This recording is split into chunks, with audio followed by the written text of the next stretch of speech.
The word of the day is pariah. Say it with me now. Say it with me now. It rhymes with Mariah, as in Carrie, and this story is what many hope will be the swan song for former world champion Vladimir Kramnik. The three-time world champion who has gone from the accused to the accuser. He was suspected of bending the rules in some manner that involved using the bathroom too many times during a world championship match, which is, I kid you not, now referred to as Toilet Gate. Please share, subscribe, and like this video if you want to help me in that dreaded algorithm. So, who has Kramnik accused of cheating? Oh boy.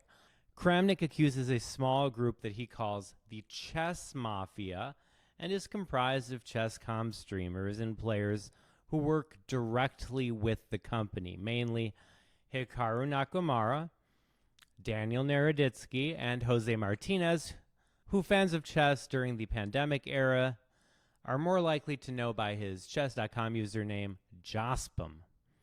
Kramnik's anti-cheating campaign began in earnest with a visit to the C-Squared podcast studio in September of 2023, so very nearly 2 years ago.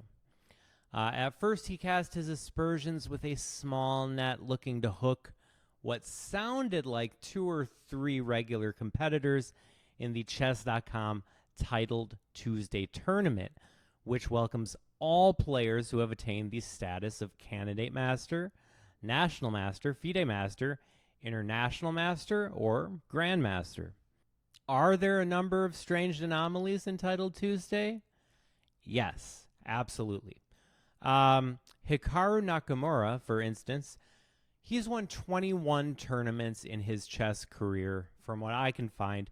I got that number from the Chess Focus website. Let me know if it's wrong. How many titled Tuesday tournaments has Hikaru won? 87, and that number might be outdated. So now this isn't proof of anything. If you have no knowledge of chess or chess tournaments, hold your reservations. But if you're like me and have been following it for a long time, I do find this to be a little bit suspicious, and not necessarily on Hikaru's end, but rather because players who aren't at his level are finding ways to use Chess Engine Assistance to make it onto the podium, but breaking the rules against a player of Hikaru's status and magnitude would be an obvious faux pas. Yet the chess world finds itself in the midst of yet another lawsuit, and it's one that reminds me a lot of the controversy on another side of the internet and physical world. American, and I mean American, businessman and self-proclaimed gamer of the century, Billy Mitchell. One of the few individuals to play a perfect game of Pac-Man, every dot, every ghost, every level, and went back and forth with competitor Steve Wiebe in the very fun and enjoyable documentary King of Kong. Jobst made quite the living for himself by going after Mitchell on YouTube over and over and over again in videos that painted Mitchell as a cheater. Because, and for chess fans this might sound familiar, Mitchell is a confirmed cheater. What more needs to be said? Jobst calls him out for cheating. They go to court. The judge clowns on Mitchell and makes some really memeable moments, and everybody goes home happy, right? Right?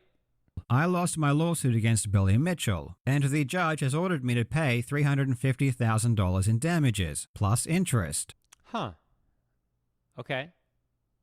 So what happened here, and how does it relate to Vladimir Kramnik and his lawsuit against chess Czech Grandmaster David Navara? A lot. But first we have to go back to the beginning. Back to the C-Squared podcast, to the beginning of Kramnik's campaign to end cheating online, or something like that. I'm not paranoid, I'm not getting crazy, but because these statistics or even 2 or 3. I will give you short statistics, and you will. I mean, if you're not biased, you will tell no, but this just cannot be. It's not possible. I think Kramnik was scratching up the wrong tree. I think the real problem with cheating in chess, the huge, massive problem, is that people cannot climb the rating ladder like they used to because of the prevalence of bots. There is a 1,000 point difference between my rating on the two major websites. I don't care if you don't follow chess or know about chess rating. You should still hear that number, 1,000 points, and understand that it is indicative of a serious problem. And it is a problem that Chess.com has under control, believe me. They have a team of 40 people working and closing 100,000 accounts per month.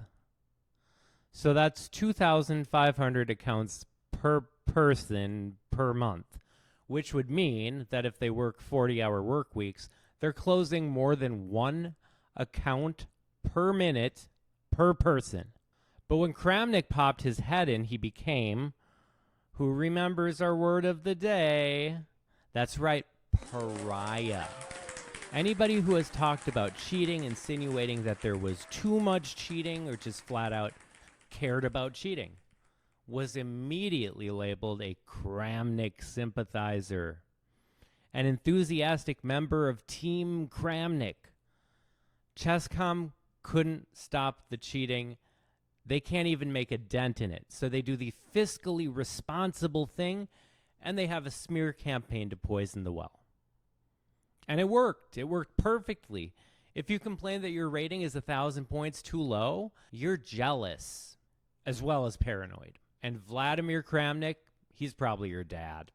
2 years into this mess, there are no changes. Even the most obvious and easy to solve problem, prohibiting headphones in prize money tournaments, has not been put into effect. Kramnik tweets out this list of players who play extremely accurately with only seconds remaining on the clock in Chesscom titled Tuesday tournaments. Okay. I would not argue that he was accusing all of these people of cheating. David Navara agrees. He's using this information as a basis for potential further scrutiny, but that's conjecture on my part. Unfortunately for Navara, who my heart goes out to, you can't defame people because somebody put your name on a list.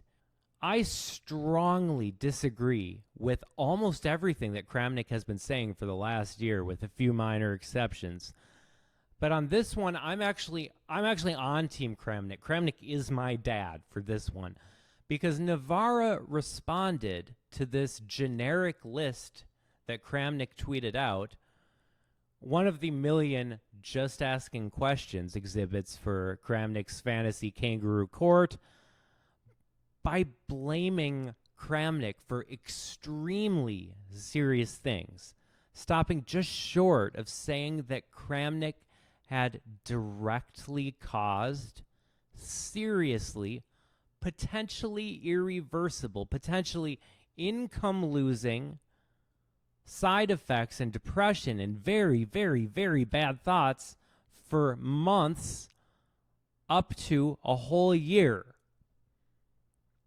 I don't buy it. I think that Chess.com made Kramnik a pariah, and Navara is finding out, as anybody else would, that you still can't defame a pariah. Karl Jobst misled everybody and said that this was all about cheating. And I expect that Chess.com will do the same thing and say that this is all about cheating and that Kramnik accused Navara of being a cheater. But that's not what this is about. And don't let them tell you that it is. Or when they do tell you, don't believe them. This is about David Navara saying that a generic list Kramnik tweeted out virtually ruined his life. And from where I stand, not a lawyer, especially not a Swiss lawyer, that seems like pretty serious defamation. As Ben Feingold once said, the truth is more important than who you like and don't like.